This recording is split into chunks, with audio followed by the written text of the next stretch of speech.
আরবি শেখার ক্ষেত্রে আকীদা মানহাজ পরিষ্কার নিশ্চিত না এমন ব্যক্তি প্রতিষ্ঠান থেকে আরবি শেখা যাবে কিনা?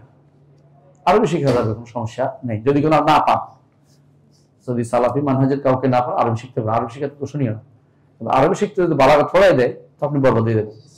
এই জন্য এই সমস্ত মানহাজ জায়গাতে বালাগত পড়বে না, কারণ বালাগত নামের এই সাবজেক্টটা বেদাতিরা ভরে গেছে।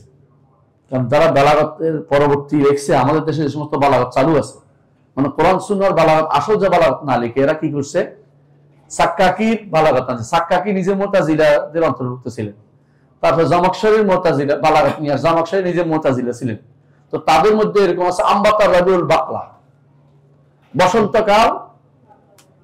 বসন্তকাল কি তরকারি উৎপন্ন করেছে, কথা বুঝেন?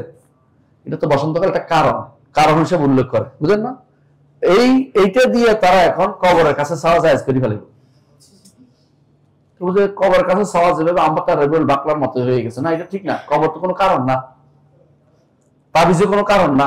সুতরাং এই জন্য বালাগত গুলি কি অনেক সময় অনেক বালাগত আছে, বিশেষ করে হামেদ, একজন আছে হামেদ আউনি সম্ভবত, আরেকজন আছে আসাসুল বালাগার লেখক, এরকম আরো অনেকগুলি বালাগাত কিছু বিষয়, বালাগাতুল ওয়াদিহার লেখক, এগুলি যদি কেউ পড়ে পদভ্রষ্ট হবে। এই জন্য বালাগত পড়ার ক্ষেত্রে খুব সাবধানে পড়তে হবে। এই জন্য কোনো বেদাতীদের কাছে বালাগত পড়বে না, আপনি তার কাছে আরবি শিখা শেষ করে আর ওর কাছে ওদিকে তাকাবেন না, কারণ সে ভুল নিয়ে যাবে, যে কোনো সময় আপনাকে ভুল তথ্য দিবে।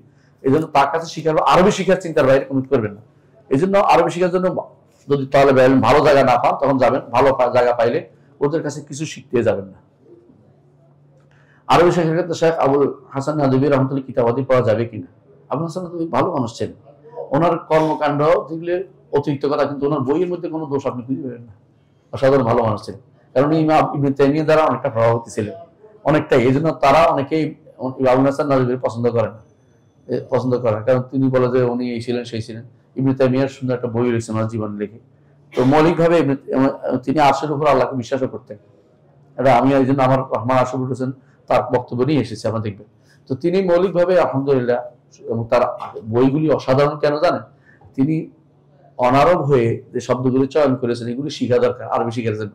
এজন্য তার কিরাতুর রাশিদা পড়বেন, আর কাসাসুন নবিয়্যিন পড়বেন। আরবি শিখার জন্য দ্রুত পঠন হিসেবে এটা খুবই ভালো কাজ দেবে। দ্রুত পঠন হিসেবে কাসাসুন নবিয়্যিন আগে পড়বেন বাচ্চাদের, দ্বিতীয় পর্যায়ে সে কিরাতুর রাশিদা পড়াবেন।